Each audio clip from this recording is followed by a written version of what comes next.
Yep, it's 8:05, so we can kick it in. I want to thank Chris Gerlach and his team for all the work that they continue to do on their City Point line, this virtual model railroad, which is definitely creating a standard by which I have not seen on in our era. I know this is perfect because Chad, as some of you know, has been working on his layout, and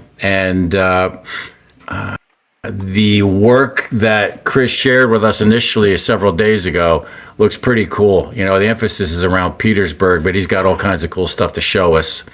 So, without further ado, unless anybody has any announcements, okay.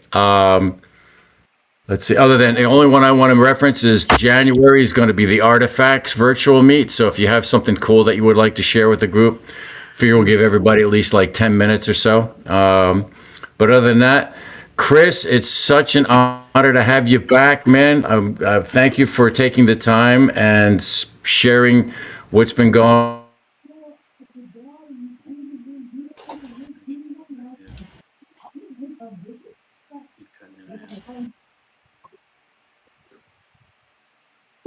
You just froze. Uh-oh.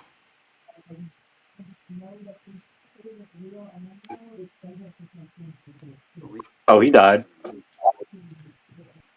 I see his eyes blinking. All right. You cut out Tom for a sec, so we were all wondering where you were at. Oh, did you hear me not introduce Chris? Most Shall of I us go did. ahead? Yep. His name Yeah, is go for it, Chris. Okay, I'll go ahead.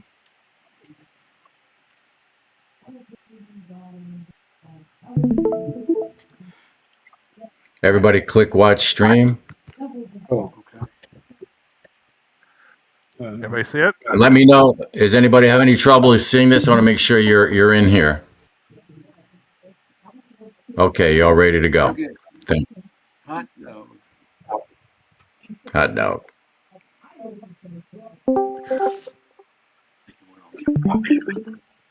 Now, it's funny. That's City Point, Virginia. And that's like Potomac. Can everybody see it? Yeah. Yep. Yeah. Okay, our project started 5 years ago with this picture. I was had a lifelong interest in railroad history, and I saw these pictures of City Point. I thought that looked incredible, but I had no idea what it was. So we started doing research actually 7 years ago, and 5 years ago we started the project. We decided to do it digitally so that it could be done with a railroad simulator. In other words, so the trains would operate, could be operated by the viewer, by the player. And I also decided to go as far into the authentic side of history as possible. At that time, I didn't know we made a good pick because of all the Civil War battles, the siege of Petersburg was the most photographed and the most recorded because it was within easy reach of the steamship lines from up north, and a lot of reporters came down from Leslie's and Harper's and other newspapers and covered it as well as anything ever happened in the Civil War.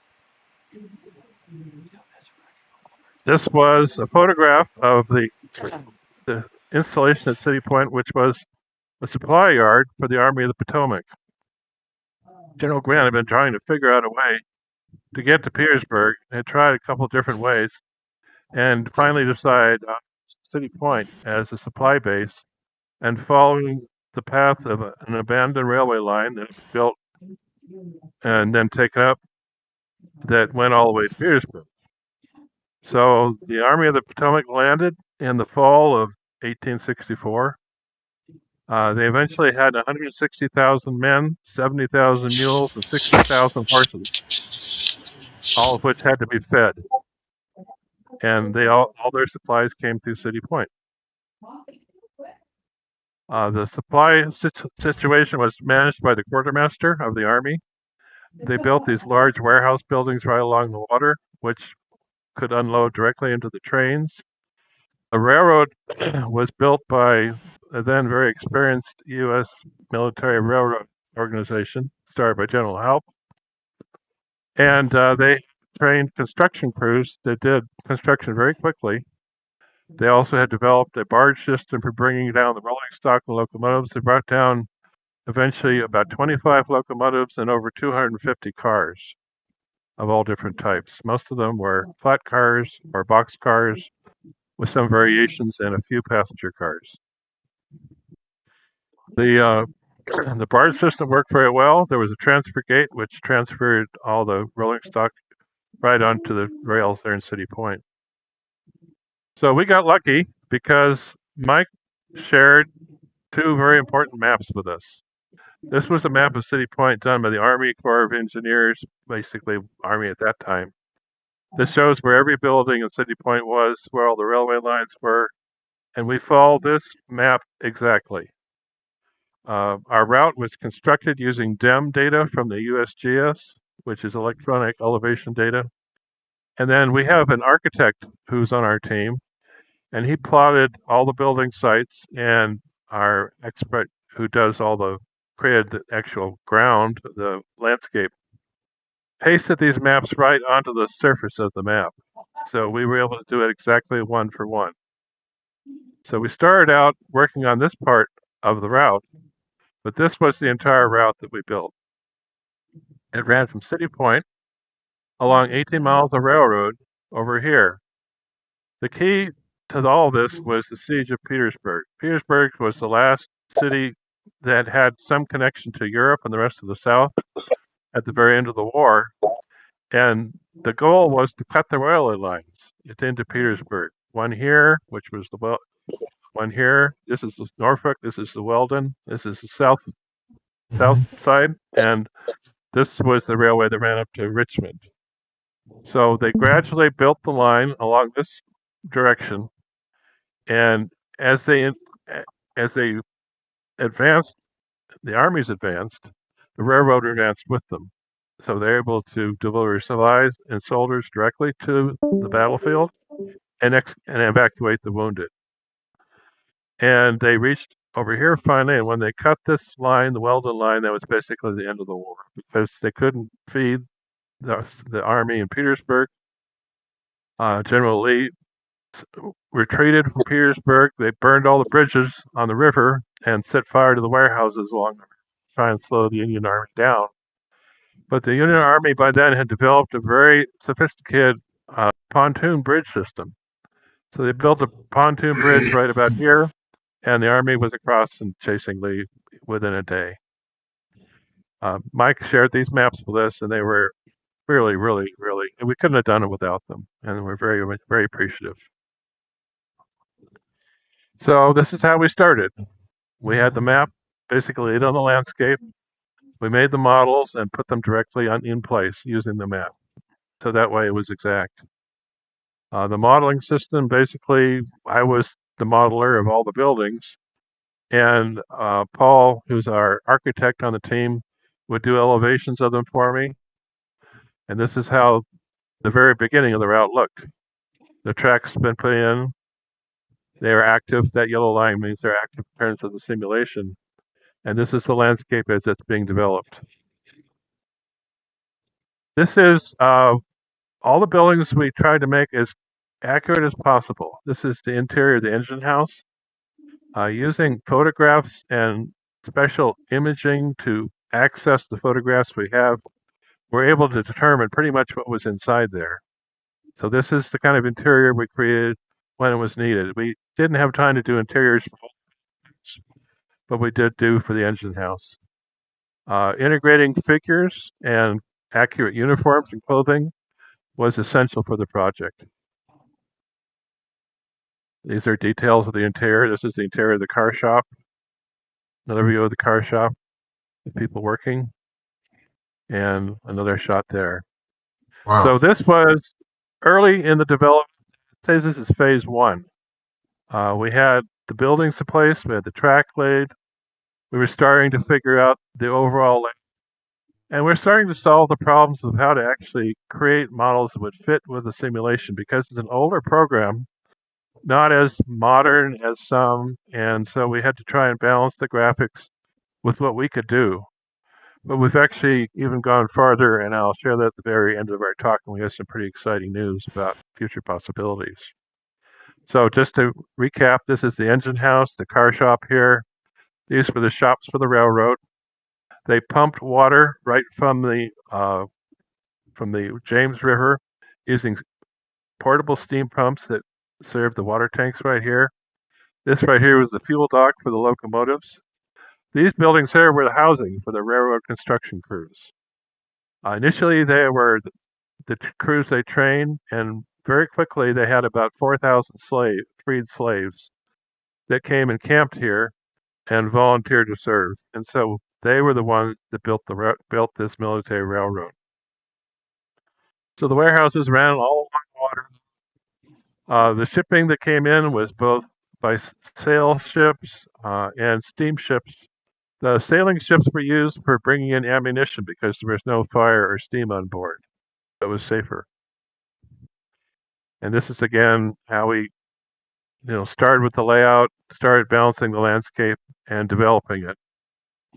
And this is the end of phase one, phase 1.5, somewhere in there. We started pretty much had City Point blocked out, and we started working along the line.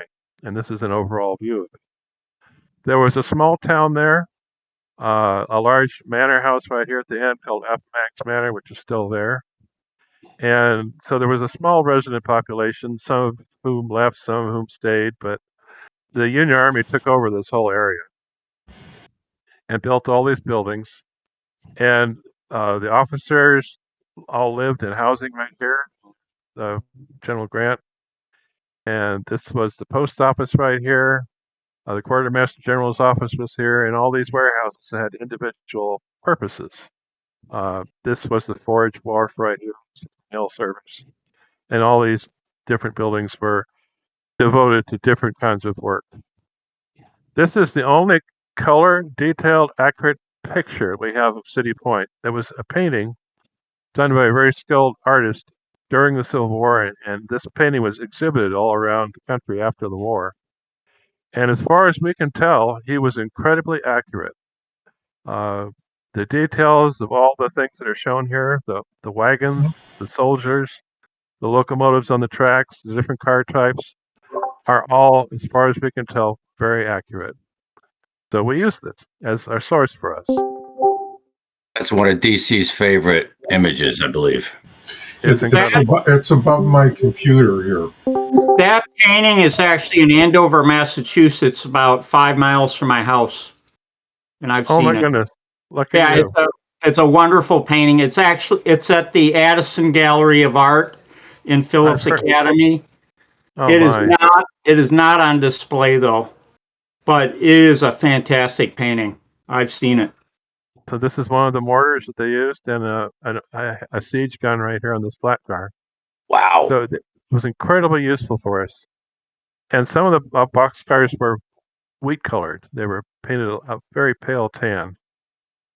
Some are gray, some are black, brown. This is how the shipping was loading the supplies. These wagons are an interesting story. We initially thought that all the wagons in the army were painted light green, but they weren't. The light green were just for the artillery service. The regular wagons were blue, Right. and that's how they're distinguished. We haven't yet converted those in all the models, but we have the blue model made.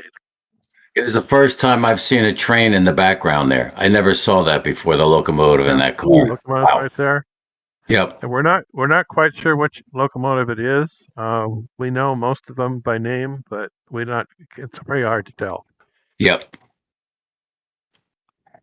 Look at the most yellow of important the part of the boxcar. Yeah, the boxcar was one of the wheat colored ones. Yeah.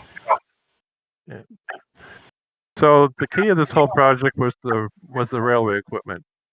We are fortunate to be able to get the services of Tim Muir, who's one of the finest railroad digital modelers in existence. He does just incredibly beautiful work. He worked with John Ott very closely, and any other source we could find, and as you all know, there are very few. His work is just incredible. This is the May Queen one of the engines that was in service at City Point. The detail of his work is marvelous. Plus, these are all fully animated, so all the drive wheels, all the gearing works accurately. The cabs are fully have interior, and they will have cab crews in them when they're in the final stage. But the detail he did was just incredible. This is actually sitting on the turntable at City Point. They had a small turntable there. This is how his work was done using a very complex plan system. I don't know how he managed to even see that. But that's the system he used, and he made My gosh. 21 locomotives for us for both the Union and Confederate railroads. So we have equipment for all the railroads involved. His rolling stock was marvelous too. This is one of his box cars. It has all the accurate gear. Even has graffiti, these markings on the car where the yardmasters indicating where the car was going. They marked them with chalk. So he even had all that detail in them. All of these cars have a variety of loads that can be programmed. So in other words, there's an empty weight, there's a load weight, depending on what kind of what they're carrying, and we will have soldiers riding on top of the cars, which is how they actually move to the front. Right. So the models of the soldiers will be sitting on top. This is one of his most complicated models. This was the General Haupt, and this was the first one he completed. It took him a year to do, from start to finish. And it is a beautiful locomotive. It was later renamed because General Haupt had a fight with the Secretary of War and got fired, so they renamed it afterwards. But this is when it was the General Haupt. This is one of the rolling stock. And these flour bags have authentic labels on them that we got from the Smithsonian. They have some flour bags. So they sent us a picture of them and we put them on the models. This is how they brought the locomotives to City Point. They were on a barge, moved up to this transfer gate. They came empty. In other words, no water in the tender and no coal. And so as soon as they got on, there was a water tank right there to fire them up. This is another view between. These are two of the Southern Confederate locomotives. These operated on the Richmond and Petersburg Railroad.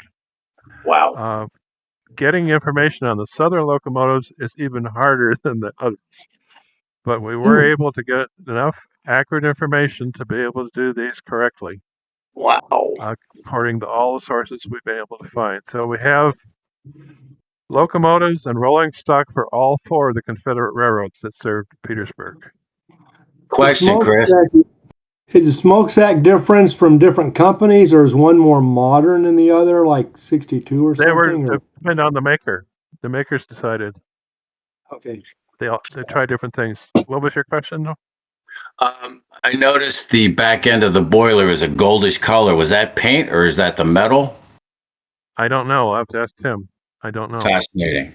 It's I don't know. brass. I'll ask Yeah, him it for looks you. brass. Cool. Gorgeous. So the Richmond Petersburg railway station was very difficult to model because we only had a photograph of one end, but you'll see more of it later. I'll show you some more pictures of what we came up with. So this is some of the rolling stock of the Richmond and Petersburg Railroad. This was their livery on their passenger cars. Wow. And their express cars. They were very handsome.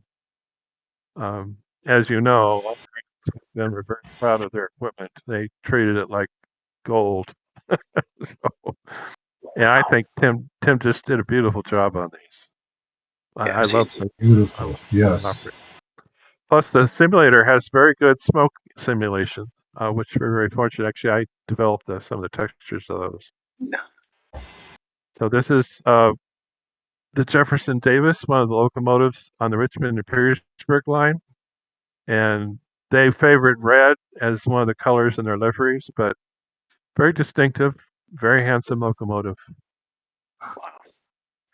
And this is one of the Union locomotives, General Dix. And again, the liveries were beautiful. They're all different. And this is one of the standard passenger car types that was used on both sides. This was the South Side Railroad livery, and they were quite they had quite an extensive rail network all over the south side did, and their headquarters was in Petersburg. And this is one of the boxcars showing the interior. All the boxcars have fully detailed interiors, so they're basically as completely accurate as possible to do. And this show is showing the smoke animation and the way the cab crews will work. This was a test locomotive. It's not completely accurate, but we were using it to test various things. Cool. And this is from the Richmond and York River, which operated on the Richmond and Petersburg. And it's showing some of the loads. We have all variety of loads for the cars. These are carrying ordnance. These are cannons here. This is a portable forge for an artillery regiment, and a portable. Basically, this was the tool kit for the forge, and this is for it. Chris, has your team gone through and compiled the list of the, for example, boxcar rolling stock numbers used at City Point, anything like that? Yes, we did. Oh, jeez. That information is available. All the records for the U.S. military railroad were given to the Smithsonian and filled 10 cubic square feet of shelf space, a huge amount of stuff. And it's all handwritten. So it takes a lot of time to decipher it and figure it out. But a number of people have gone and helped us get records. We actually have the order book for the railroad system, which has the signals that all the locomotives used and how the conductors organized and managed the trains. It's 28 pages long. It's very interesting. Wow. And this is a train load for an artillery regiment. Artillery regiments had to carry everything with them into the field. So the cannons were connected to a caisson, and the caissons were then connected to the horses. Every gun had to be pulled by 8 horses. There were 16 guns in each artillery unit, so they had a lot of horses. The horses need to be shoed. Every horse had 4 hooves. Right. So they had two blacksmiths that traveled with each artillery regiment. Wow. And the blacksmiths had a portable forge and a portable toolbox. So they could basically do all the work with them as they traveled. Another very important vehicle system in the route were the ships. So this is one of the sailing schooners that delivered ammunition, and they're completely accurately rigged. This was a challenging modeling project, but I love ships, so we did that. We also modeled the steamships. And the steamships will be animated. They'll have smoke basically coming out of them, and eventually they'll be drivable. In other words, there'll be tracks underneath the water surface, and the ships will work like a locomotive. Because there was one naval battle between the Confederate naval forces at Richmond that came down the river to attack City Point, and they had a battle at Brent's Reach between ironclads. And so we're gonna model all of those eventually. Here are some of the ironclads. This was the famous Monitor. This is the Onondaga, a tribal class larger. This is one of the city class. This is the Cairo that actually was sunk by a mine. Right. And this was a mortar barge that they used on river campaigns. Another very important vehicle system were the horse-drawn vehicles. Carriages were the only way to get around for the upper classes. Carriages were a very sophisticated technology by then. They've been around for 250 years of the form that they had by the middle of the 1800s. So we did a lot of research into carriages and carriage design and made these models because they're very important. This is one of the sources we found. This was actually a handbook on the making of carriages that was published in 1801. And we used that along with blueprints to do the carriages that we created for the route. These are all different types. We built these were delivery wagons for merchants for ice service. Ice was a very important commodity back then because it got hotter than heck in the south in the summer. Yep. So they harvested ice from the lakes and delivered it to the houses. And so we have all these operating in the city. And this shows some of the military equipment, the horses pulling the cannon and the caisson. So we also felt it very important to get all the uniforms accurate.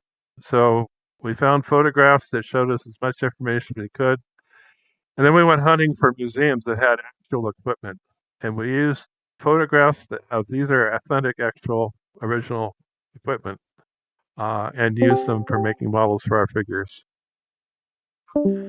This is how we created the textures for the uniforms. These are all the different ranks. And they're all accurate. So the whole purpose of the railroad was to service the line, and it was built along a series of 9 stations along the line. And these are all the different stops, and they've all been recreated. We finished all of them now. Take a look at this one in the middle. This shows soldiers arriving at City Point, marching along those big ramps. So remember that. I'll show you a picture later on that shows that.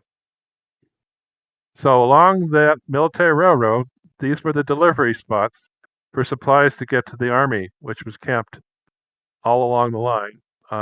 And so they had these platforms where they drop off supplies, and then each regiment would send wagons to pick up their own supplies from these drop-off stations. This is this is one of the larger ones at Cedar level. These are stacks of ration boxes for the biscuits that the Union Army used. And this was the General Haupt pulling a conductor's car. They didn't have cabooses back then. They had what they called conductor's cars, which the conductor would use to command the trains. Are those boxes waterproof? They were pretty. They were lined with tin on the inside, so relatively waterproof. But they were big. The boxes would be emptied, and then the boxes themselves would be broken up for kindling to cook the campfires. So that was how the system worked. This is how the soldiers were delivered to the battlefield on top of the cars, riding on flat cars. The trains never went any more than 8 miles an hour, so it was fairly safe, but I imagine there were some accidents. But this is how an illustration from Leslie's magazine showing a train delivering soldiers to the Petersburg, to the siege. So you can see them all riding on the cars like that. And this is another from the same magazine. And we used these sources as much as possible to get things as accurate as we could. This was done from a lithograph done from a drawing by one of the famous artists who did drawings of the war named Waughth, W-A-U-T-H. He did some really remarkable drawings. This lithographer clearly did not really know what locomotives looked like, but he did the best he could. This is on our route. This is the modeling of one stop-off stations. This is Bernie's station, and there was an observation tower here. They could see the front lines from up the top of the tower. So this is how they would drop off the supplies. Okay, Petersburg, our goal. This is a photograph of the town of Petersburg. It was a town of 15,000 people. And it was the second largest industrial city in the South. They had iron foundries there. They actually had, there was Wells made some locomotives, made 26 locomotives there in his shops. And it was a very important railroad center. And we were determined to make it as accurately as possible. There was a series of photographs taken that showed the city from a distance from the top of a hill, done by Brady at the very end of the war. This is a postcard from the 1870s that shows the buildings were all made out of brick. There was a very large brick clay deposit on the far side of the city, so basically everything in town was made from brick. And the green roofs were tin and lead, different kinds of sheeting. This is one of the few photographs that exists of Petersburg just at the end of the war. This is the Union Army entering Petersburg on Washington Street, which went right through the middle of town. And this is all the wagons coming into town. And this is a map that was drawn of Petersburg by the Army at the very end of the war that shows the location of every building in the city accurately. It was all done with very accurate surveys. And we used this, basically we pasted this map onto the surface, a digital surface of our route, and we put the buildings where they were. We used them to determine what was where. Of course, it's impossible to know exactly, but we did the very best we could. This was the main street right here. This is the Weldon Railway coming in from the left. They had a very large roundhouse here and a car shed. And their main station was right in the middle of town. It's the largest hotel, which is called Jarrett's. This was the main street, Sycamore Street. They went right downtown. This was the depot for the South Side Railroad, which you'll see shortly. And their line came in from here. This is the Richmond and Petersburg Railway Station that you saw a picture of a little while ago. And the Norfolk and Petersburg Railway Station was right here. And their line came from the other direction. It's not shown on this map. The original Petersburg Railway line, original City Point Railway line ran here and went out to City Point, but the rails were taken up and used by other railroads during the war. And this was the line that the Union Army cut and caused the surrender. So this was a very highly detailed map, which we found was created in 1870. Very, very detailed map by a company named Beers, who did these map series of cities all over the United States. There are two existing examples of this set, and this set, which we found, are in a museum in Paris. And it's digitized, so we were able to get copies of it, and again, use it to do the modeling for all the buildings.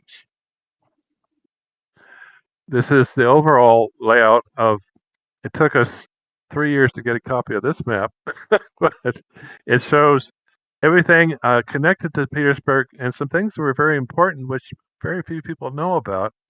But an interesting thing about Petersburg is they had a canal system that came in from the river and ran right into a big canal basin right here. And the canal system is how they brought tobacco and cotton both to Petersburg. Because right along this area, there were 12 very large mills, huge industrial mill buildings that processed the tobacco and the cotton and made things like uniforms and clothing and all sorts of other things.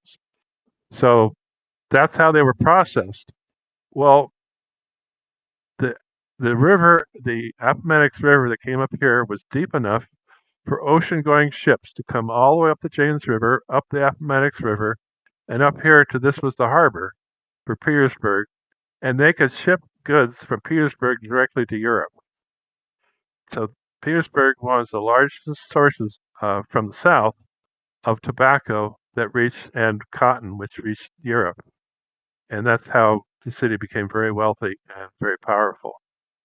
An interesting little detail was, even though there are 4 railroads that came to Petersburg, they weren't allowed to connect because the transport companies that ran the freight wagons were so powerful politically that the Petersburg city government refused to allow the railroads to interconnect until the war.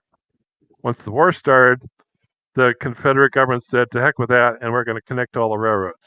So they built this bridge here that connected directly from the rail system over to the line up to Richmond, which we have modeled. So this is the panorama that Brady took after the war was over that shows the city. And this is the best information that we've ever had to do, and we've modeled one by one as buildings as possible. And these are the spires of the famous churches all over town, and you'll see the results in our project soon. This is the waterfront. This was the pontoon bridge the Union Army crossed over. And they had a gas plant there. Petersburg was a very modern city for its time, and they had gas lighting throughout the city. That was one of the major targets for the Union artillery. At the end of the war, when the Confederate Army was retreating, they set fire to the warehouses along the river. And once this is the Confederate Army marching across the bridge called Pocahontas Bridge. And once they got across the bridge, they burned it along with all of the bridges. And that's how they tried to slow the Union Army down. But again, this illustration was very helpful for us for making the buildings, including this very large warehouse, which was right on the river. And the ships could come right up here next to the warehouse, and they could unload from every floor of the warehouse down into the ships below. So it's a very well-designed delivery system. This is a lithograph of the Union Army marching into Petersburg. And here they are marching down the street, and this is the Petersburg Customs House, which we have modeled in our route, and is now was later on the town hall for Petersburg. But again, these were invaluable sources for us for modeling the buildings in the city. This is the only drawing we know of that was done in Petersburg at the time of the war. This was done by that artist named Waugh, and shows the largest hotel in town here on the left, Jarrett's. And all these churches are named and identified, and we use this to make the models that we created. This is the handbook for the hotel, showing what the building looked like. The railroad, the train here is fairly accurate. Also notice this bus here, they had an omnibus system, and we modeled those. We used this illustration to make the hotel model. Nice. And once we made the model, we did a test of it. We have a separate test route where we check all our models out for accuracy and for any problems. Gorgeous.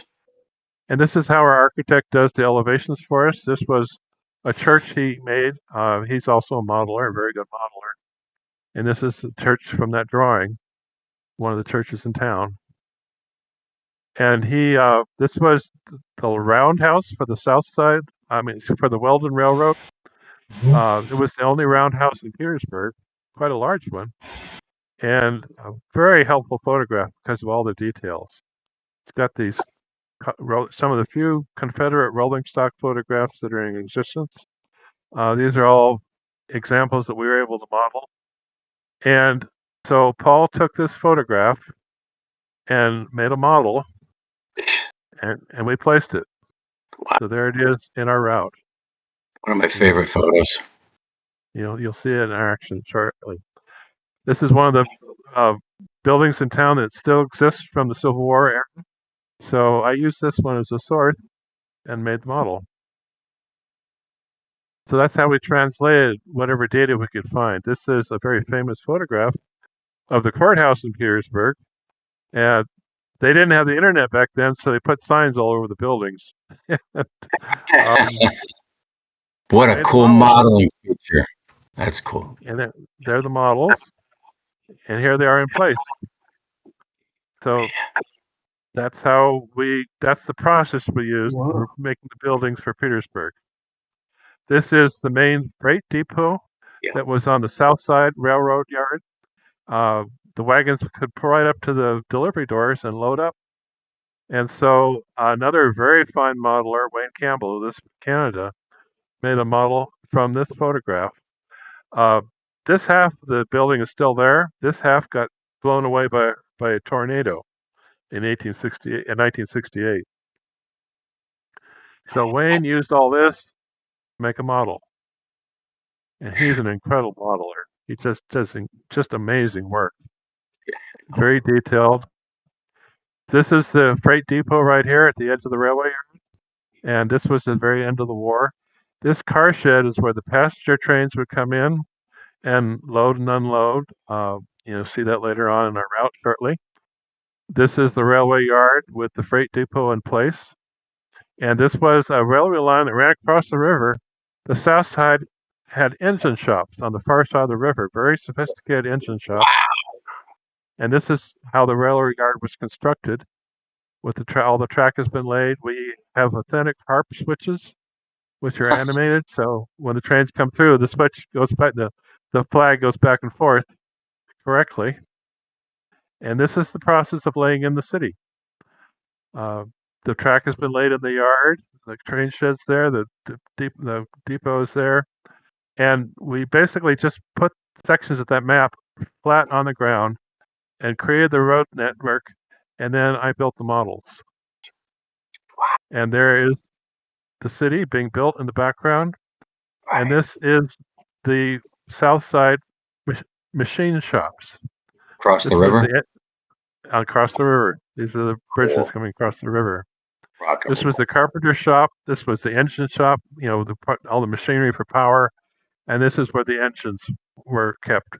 And they had a transfer table. So we modeled the transfer table, and it actually works. This is the layout of the city. This was 2.5 years ago. Basically, at this point, everybody turned it over to me, and I spent a year making the buildings for Petersburg. And this is what it looks like. This is the end of phase 3. So most of the buildings are in downtown. There's the railway station there, railway line coming in from the south and coming across, and the main business street up the center. The Weldon Railway Station is over here. The gas plant is here. At this point, we hadn't done it in the surrounding area because it's just so much work, and so I had to focus on different areas. Wow. This is City Point, and this is one of a series of images we have created using AI. We've been using a very graphics program which can take our pictures and enhance them to what we would like to reach at some point. So all these are actual models of ours, but the overall feeling and the atmosphere is created with the AI programming added on top. Wow. So you can see the trains operating, the ships. Yeah. It's amazing what that technology can do. Boy, the detail's crazy. So at this point, City Point is pretty much completed. This is where we are right now. So this shows the engine shops, locomotives being prepped. This is a train coming in from the Arsenal Wharf. These are ships. These ships are animated, so they go back and forth and do their own thing. And these are the warehouses, and it shows the detail of what we were able to achieve. These are some of the locomotives getting ready. The engine crews dressed very nicely they wore nice clothes and consider themselves they really respected their work. So they treated themselves and their locomotives very specially. This is a picture of the Firefly, one of the locomotives. It's the General Haupt. But we've tried to create the feeling of the activity and the reality of what that time was like is in every way possible with the modeling. It looks like your ties are not tarred. When did they start tarring or whatever it is, the ties? Well, they didn't use creosote tarring back then. They just cut the wood and laid them down. These were not supposed to last very much at all, so these were pretty temporary. But creosote tarring didn't happen until after the war. Okay. So these are getting their locomotive ready. They have to oil all the joints individually, and then the water had to, of course, fill up with water. And around the back of the engine house, this is another picture of these guys doing their stuff, was the fuel dock. So they had to load up, cut wood for the tenders, and all that had to be picked carefully. The firemen would go through all the wood. This is the firemen checking the wood to make sure it will fit in the firebox. Because once the locomotive started up, they had to keep it going. Right. They couldn't start and stop. So they had to be very careful with their fuel supply and make sure everything was accurate.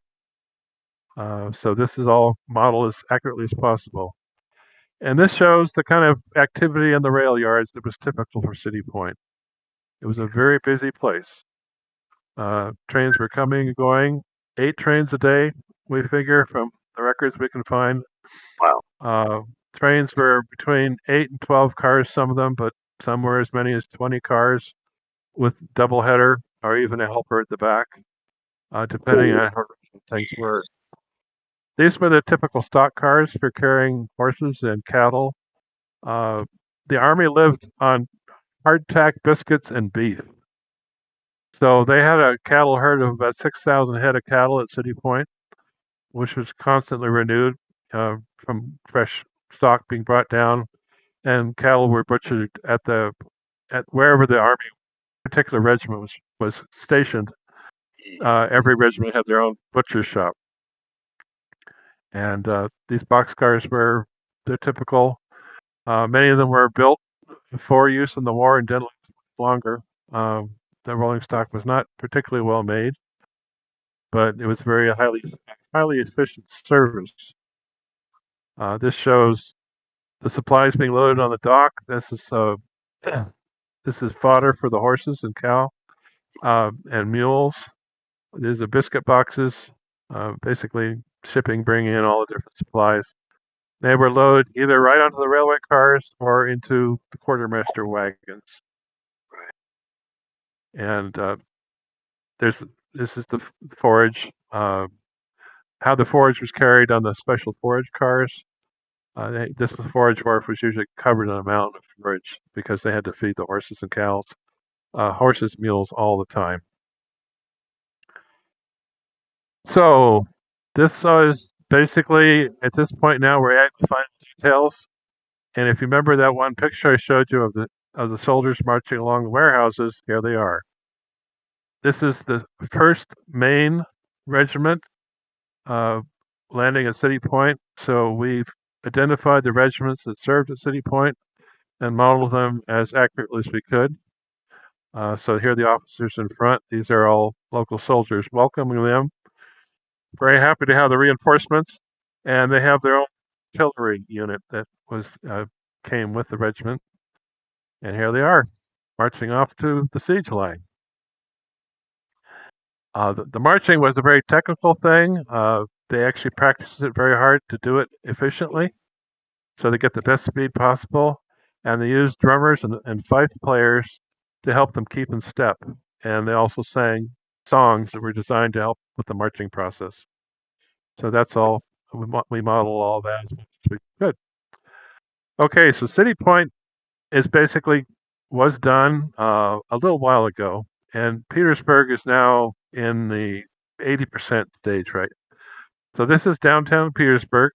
This is the Weldon railway station with one of their trains in the passenger trains in the station. Their livery for their cars was red. Here's some of the carriages that were made and people waiting to get on the train. And this is the Jarrett's Hotel that I showed you pictures of. This is the bus system they used. They called omnibuses. Right. And passengers would be delivered from the railway station to the hotel.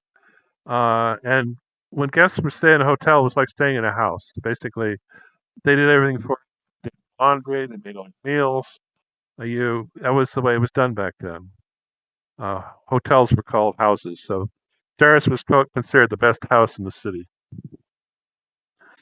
And the carriages were an essential part of life, too. So this was typical street traffic. The carriages were driven by professional coachmen because it's not an easy job handling horses, especially in busy traffic. Would they be considered Teamsters? No, right? Considered what? Teamsters. No, not then.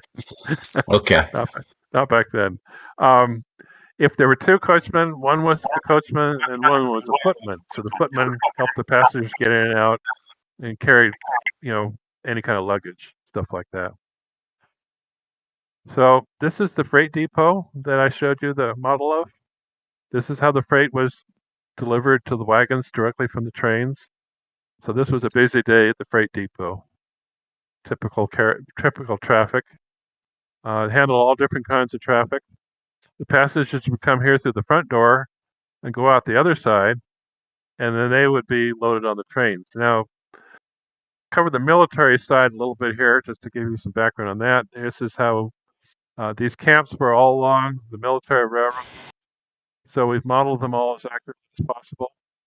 The Jeez. cavalry with their gear as accurate as possible. These are textures taken from actual authentic Civil War saddles. And Is that all that. Pardon? forage wagon over there? Uh, What is that? Oh, is that a cornfield? Or are the soldiers? the soldiers. Jesus. They're marching. Oops. The soldiers would be mustered for a morning parade every day to make sure nobody. And they would get their daily orders and so they would stack all the muskets, and that's how they would do their daily program. This is the Confederate Army. This is a Confederate regiment marching through Petersburg with their commanding officers bringing up the rear, and this shows the city detailed with people on the streets. We wanted to look as much as possible just like it was back then. So here's a couple. This is a Confederate officer and his wife and their family maid. Back then, they didn't have plastic bags at the grocery store, so when you went shopping, you took wicker baskets to bring your shopping home with you. And this is a Confederate regiment marching through town. And here's their morning parade. And some of the townspeople have come down to enjoy the sight. So there's the officers reviewing. This is a regiment-sized group of men. And that's the modeling of how that looks. This is the South Side railway station. This shows their locomotives and rolling and passenger cars and rolling stock. And this is how the passengers they'd allow them to come in their own carriages to get on the train. These trains would be going either further south or up to Richmond. There wasn't much else to go at that point, but this shows some of the locomotives from that railway. Next question. Yes, sir. Those cars to the left right there, are they just way cars? These here? Behind them. Those are boxcars. No, to the right of those. What is that's a structure? Where? The white that your cursor's right on top of. It's a structure, isn't it? These are baggage cars. Baggage. Thank you. Got it. I was hoping I wasn't losing my mind again. Yeah, no, they're baggage cars. And they had two doors. One would be for suitcases and one would be for produce and freight. And this is the passengers getting on the trains. Ladies in that time used parasols because it was considered very uncool to get tan. So they tried to keep their skin protected from the sun. And that was all part of the way life was lived back then. It was a different time, and as much as possible, we're trying to get the feeling of that. It's true. And this is a busy day at the yard at the South Side Railway. This is the transfer table up at the engine shops, and it's animated, so it will work, go back and forth. Crazy. And these are some of the guys with the oil cans getting ready to oil up the locomotive before it takes off. The locomotives be brought up here to the shops to be serviced after they'd done a couple runs, because it was important to keep them all as clean as possible, so they operate as long as possible. These shops are very. Is that transfer table steam powered? Do they have like ropes to it, or how do they move it? It was. Yeah, it's a good question. I've never thought about that. I have no idea. Okay. I'll have to find out. Great question. Very interesting. So these engine shops were very advanced. Notice the wood supply here for the locomotives. But after the war was over and the Union Army occupied Petersburg, they took everything that wasn't nailed down. And so when the South Side Railway officials got back, all these buildings were completely empty. Nothing but the floor was left. They had to re-equip everything. So this is phase 4 of Petersburg, where we are today.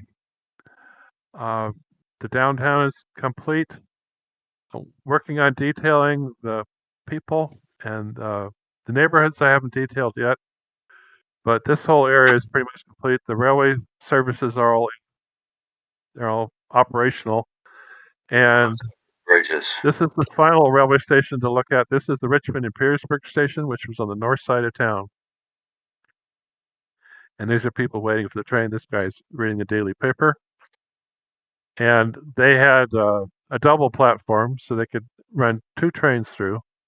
And because of the war, the tracks were shared by various railways to get up and back to Richmond during the war. Over here are some coal jimmies. They were the short coal cars that were used back then. Because there were 2 coal mines between Petersburg and Richmond that were very helpful for keeping everything running. But their passengers, I really like their livery on their passenger cars. It's very handsome. So that's the station for there. This is the roundhouse. I think they used the coal in a gas plant to convert it to gas, didn't they? Yes. Yeah, that's how they made the gas. So this is the Weldon roundhouse in use. This is the sand house right here. This locomotive is stopped to fill up their sand. The turntable on our route works. It's animated, so the engines come in and go out. And these are passenger cars in storage, and these are some of the locomotives in their stalls. Wow. I love roundhouses. I always have liked them. Looks like Al Mueller's paint jobs. This is the Weldon passenger train, number 1 express. They left in the morning to go south, leaving the station in Petersburg. And train ran right through the middle of town. There were no laws against that sort of thing back then. So here it is, where Petersburg is today. And this is one of the enhanced images of it. So I will show you now a little bit of the real deal. So here we are. This is Petersburg. This is City Point. Oh, you might want to start up the stream again. Sorry. Oh, I didn't. I forgot to do that. Okay, hang on a second. Change screen.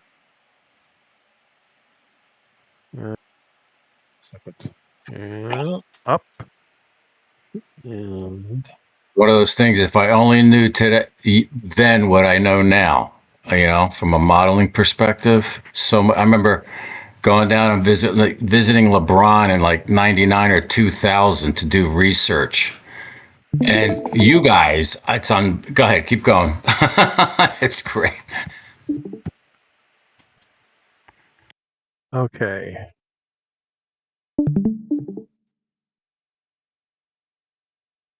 Hang on a second. I gotta get to where I need to be. All right. Oh, I see.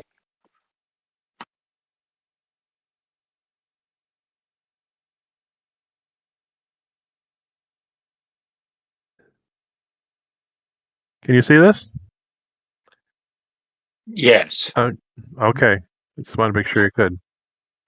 So this is City Point, the engine house, car shop, main access. This wharf over here was for the ordnance. They had an accident when the ordnance storage was on the shore. A Confederate spy got in and blew it up.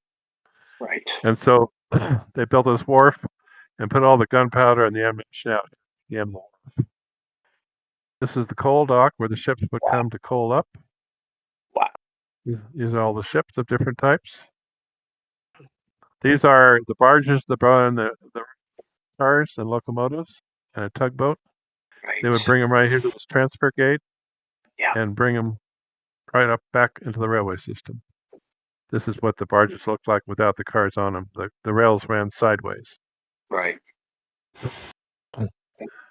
This With was the ships use semaphores to signal. How do they? Somebody's got a lot to manage out there. There was a harbor master, and the harbor master would signal from up on the hill. Back then, all captains of ships and sailors, for that matter, you see some of the ships are animated. This one's moving by. They knew how to do semaphore signaling or flag signaling, so there was a complex system of signaling and precedence. So when a ship would come in, it would register with the harbor master and be assigned a place to anchor, and then they'd be brought to the wharf as supplies were needed. So these were all the supply lines for the warehouses, and the stuff was unloaded right. These ships all have crew members on them. See them there on the ship doing their thing, and there they are, sailors being sailors, and one of the steamships. And over here we have the Army landing. I thought it was important to really have a feeling of what it was like to have this, the scale of the military side. So we did that as accurately as possible. Down here at the end is where all the ordnance was landed, the artillery and stuff. And that painting we saw was from right here, looking up. So our elevation on our actual land surface is not completely accurate in terms of height because it was an old dam, but originally, and that painting that we were looking at earlier was from up here. And this is the Appomattox Manor that was the home of the people that had the plantation there. So this was the town, and then over here was housing for the military of different kinds. And over here was a very important service, was the hospital. They had a hospital in tents, and the hospital could serve 10,000 men at a time. And this whole site was surveyed by the Park Service, National Park Service, using ground radar, and they gave us the layout. And so we put all these tents where they actually were in 1865. So the wounded would be brought here. If you were wounded and you made it here from the battlefront, you had a 90% chance of surviving. Ooh. So they were very, very efficient. And thank God, because it saved a lot of lives. Over here, when the wounded couldn't be handled at the hospital, they were evacuated on ships and taken to the north. And take a look at this view of the ships, and I'll show you something interesting in a little bit. So that is pretty much what I'm going to talk about today. I wanted to show you everything. We're continuing to work. The project will hopefully be finishing up this year, not this year, next year. We still have quite a bit to do, and we have to, work out how the rolling stock will work, the activities will work. I'm going to shut this off for just a second and show you something else. Once I get to it.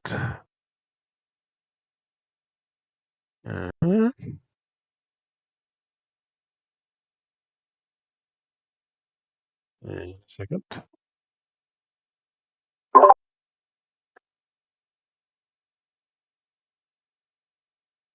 Open with photos. And make the Discord. Share screen. I'm getting somewhat good at this. Yes, you are. Oh my, that's pretty. This is enhanced with AI. So I've studied for a number of months. I also do some consulting work on my side for some computer game companies in Japan. I've been doing it for about 12 years. So I was able to access to some pretty advanced AI programming. And so we handled, we trained the AI, you have to educate it, with our history, gave it all the images of what we've been doing, and handed it images of our project and asked it to make them look as realistic as possible. Our purpose is, when the project is finished, we plan to publish a book of the entire project and the history of City Point and illustrate with the very best images we can possibly create. Remarkable. And Nice. these are images created with that AI programming. Each one has to be corrected sometimes by hand, but it's really a remarkable possibility of modern technology. So history meeting the modern edge is just kind of blows me away still when I see it. It does a beautiful job. I mean, just almost works of art. Yep. This Wow. train leaving City Point, and it looks as real as real. Here's a busy day with lots going on. It does occasionally make mistakes, so we have to check it on things and teach it about stuff. But it's doing pretty well. And there's a view of the warehouses and what we've just been looking at. There's a view of, and we've been trying to get it to do some different lighting effects, different times of day. Nice. This is early in the morning. It's got beautiful light to it. It's just really exciting. And having created all this stuff and made all these models one by one, and then we see it like this come to life. It's really, really exciting. I get it. Wow. And these are the ships. This ship right here, the River Queen, was President Lincoln's favorite ship. He would come down. He came down 3 times to visit, and he loved the River Queen. He always wanted to go to the Queen.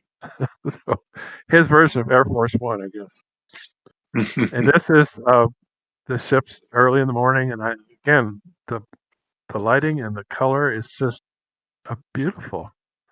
Really, very It's good. satisfying. Yes.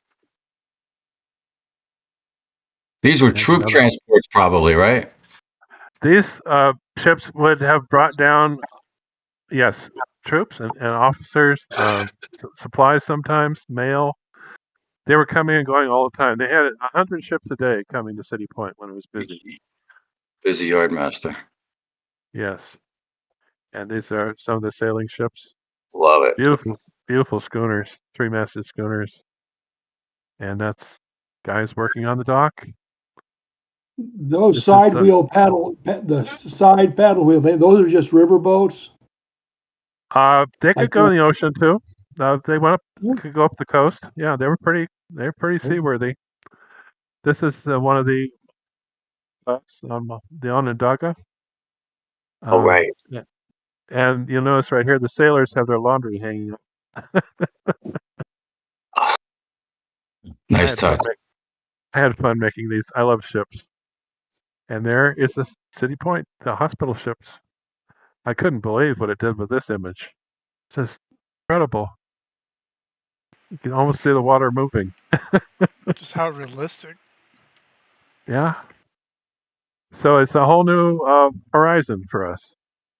There's locomotives warming up,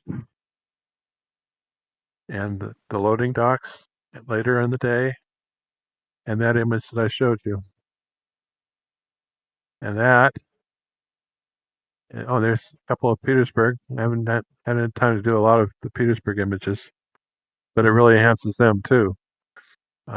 Brings out a lot of the detail. And there's the courthouse. Mm-hmm. This is Center Hill, one of the mansions in the middle of town, still there. Beautiful house. And I'm impressed how much paving there is on the streets. yeah, well, they had a lot of paving, and evidently, I just learned this recently. Those stone blocks were used as ballast in ships that came in. Exactly. And this is the family at that house going shopping in town. So that's the family station wagon. And that is the conclusion of my talk. Thank you, gentlemen. Wow, Chris. Phenomenal. Love the idea of the book, man. Yeah. Looking forward to that thoroughly. Well, it's a gift that can go on giving, is what we figure. Not everybody can handle managing the route and driving the trains, because we will have the operation of the locomotives will be accurate. In other words, they had no brakes on the locomotive, and you have to, start them up. You have to make sure that digitally in the program, the center, and you load the wood in digitally, so you have to operate them carefully. Right. There'll be That's an easy method and an advanced method. So there'll be a push the button and go also. But So, I am.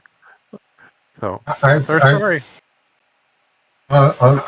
back on the steamships, there was some fundamental structural differences between steamships that plied the ocean and the Great Lakes and along the eastern coastline, and those used on the western rivers.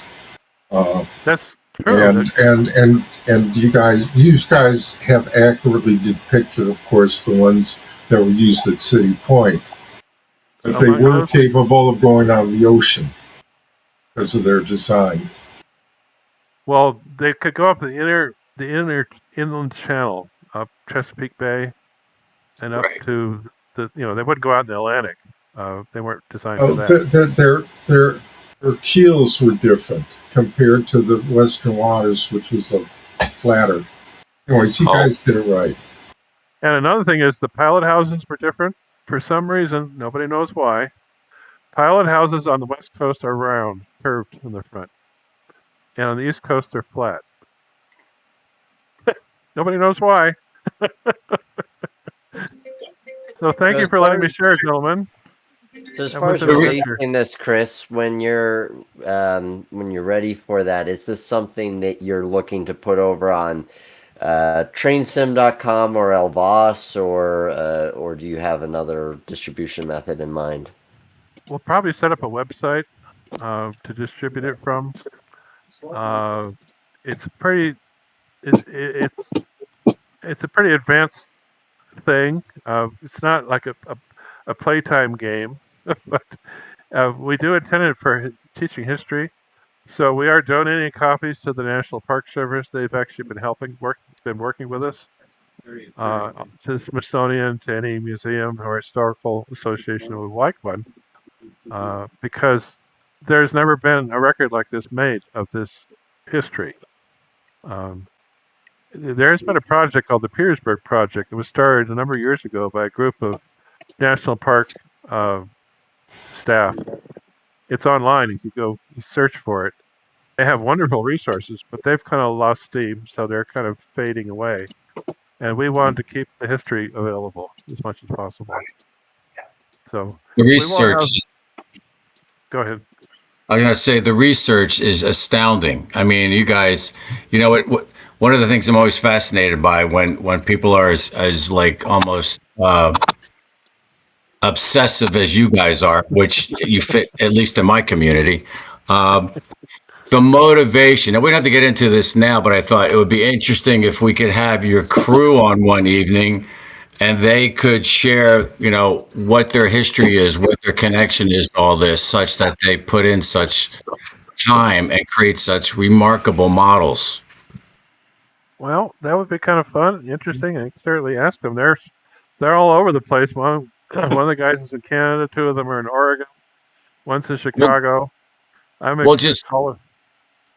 meet in Chicago. That's cool. No. Yeah. No, Zoom is easy. That's fabulous. I'll work with you offline to see if we could set that up. Okay. I imagine they'd be willing to share about that. It has been a remarkable experience, and we've all become very good friends. And it's been a real joy to see it blossom to reach the point where it's at now. I totally relate to your point about the friendships that have been created through this hobby. It's just, people I never would have met. Some people I probably would wish I didn't meet, but that's okay. Well, they all got, huh? All right, Tom, tell us how you really feel. I need a therapy session.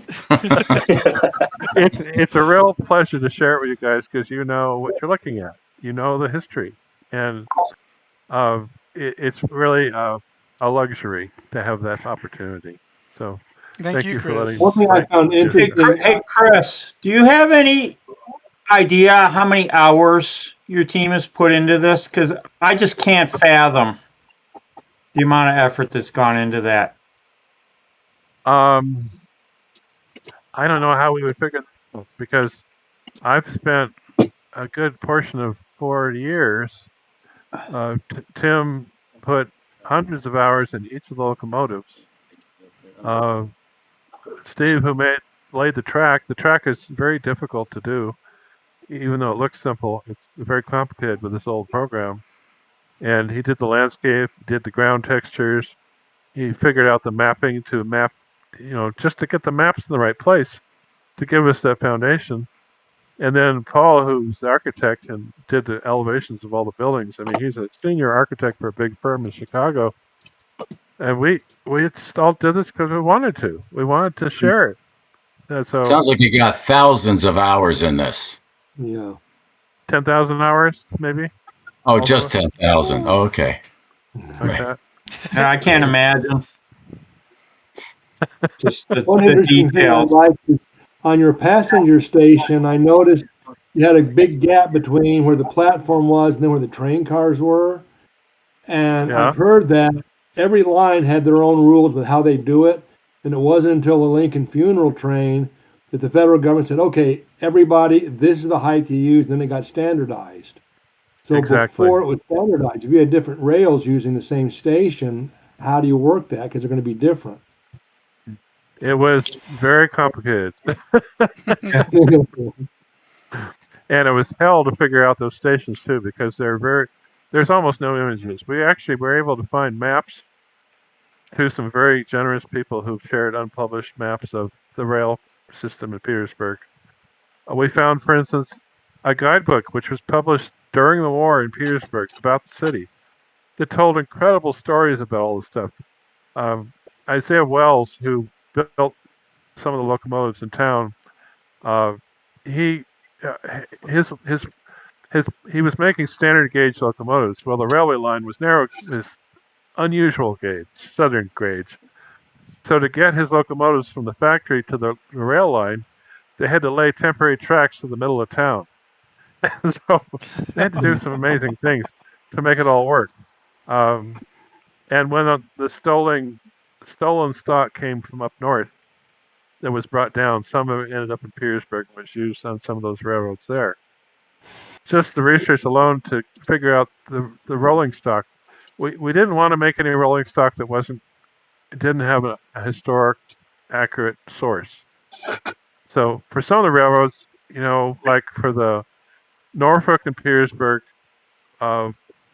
we don't know what their passenger cars look like, so we didn't make any. But the rest of them we were able to do. So it's not 100% perfect, but we're doing our best. But you will be graded because when I send that out, I'm going to ask people to rate it on a scale of 1 to 5. They get some feedback, right? We always want feedback. Yeah. No, you've done incredible. I'm just doing a little section of that with my models, and I've been working on it for years off and on, and it just to see how much you've done is just astounding. Does it look okay, Mike? Absolutely. I do have a question. What? I noticed on the pictures of the railroad yard at City Point that there is not a obvious harp switch stand at each switch. So maybe somebody on this call knows how they controlled the points, or it's not points, but control the rails to do switching. Back then, if you didn't. Yeah, if you look at some of the pictures of City Point, there is 1 or 2 harp switch stands, and then they've got these switches. I don't know how they're controlling the points. I don't know if they just use the brakeman had a handle you could carry, or somebody on the train. There's no obvious way that they controlled them. I don't know if I don't know how they did it. By hand, just one guy at a time. I can probably pull up a picture real quick if you wanted to see that. But.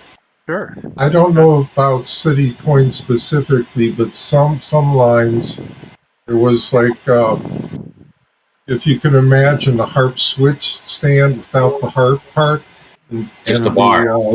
And just the bar that would go in a hole, and then you could move it that way. Yeah, I don't know if that was at City Point. We've seen that. Actually, we've seen a couple pictures like that on some of the temporary track. So maybe that was just a temporary means. I don't know. Well, as Mike's saying that, there's that one shot of Atlanta from the north end with the shed in the background a little bit, and there's a locomotive, the Washington, in the foreground. And if you look closely, there's a couple of those stub switches that don't appear to have a throw bar. And I'm like, how is that possible? Yeah. Yeah. Is there a way to share a picture here? Yeah. You know what?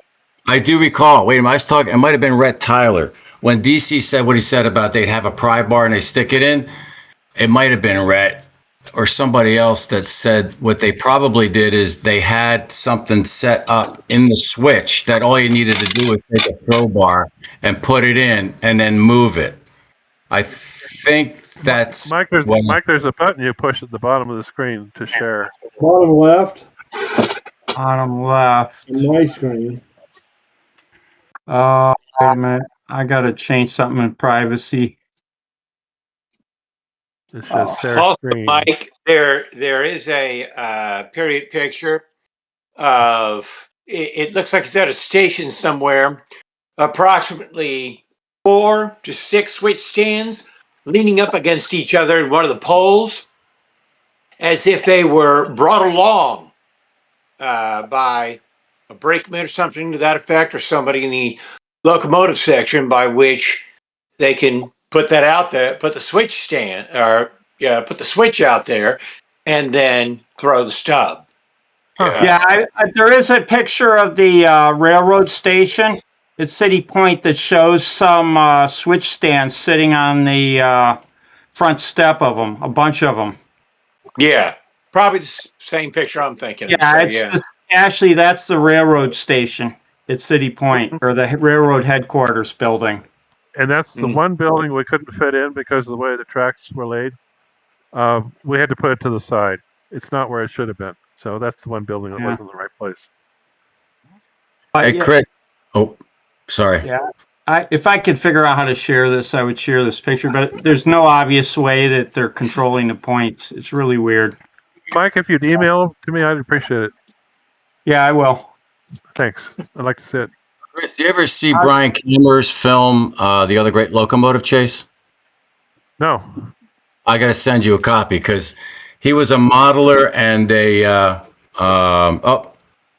Charlie, do you want to say something? Charlie, are you saying goodbye? You're asking who has seen the movie? Oh, right. Oh. No, if Chris had seen that movie, I know you have, you and me like dozens of times, but he does City Point, and he's a graphic artist and a modeler, reenactor, and he did this Other Great Locomotive Chase film, which I think you get a kick out because as I was watching what you were sharing, I thought, whoa, that's a scene that Brian has where you had a couple of small wharfs for wagons going out to a ship, and so anyway, I'm going to send you a copy of that. I think you'll enjoy it. Thank you. I love it. Oh, I just figured out. All right. Oh, and maybe we do go to Texas next year. No, we can't. We'll see. 927. What's that called? The mid Atlantic? What is it? No, it's the Mid American. The Mid American. What? Come on, Austin, help me out here. Mid American Division of the ACWRR. Oh yeah. There you go. Mid Atlantic. 4 members We've inclining. got our own fantasy division within our organization. There you go. We're gonna I branch think off. they're going to secede. So I'm sorry, Walter. You're with the real crazies now. I'm sorry. You're on your own, brother. Mike, Yeah. Mike, could you send me some South pictures will of rise your route again. so far? Yeah, who's asking? I'm sorry. You know, I could just share it on the in the group IO site so everybody that's can cool. see it. Yeah, Yeah. That'd be great. I'd like to see what you're doing. I got to jump, but I just wanted to say, Chris, thank you so much. You guys stay on. This was wonderful, and I'm so glad you and Austin and Chad connected. It was great to hear Nick Ozerak on the line. So very, very fun, engaging topic, and thanks for everybody showing up.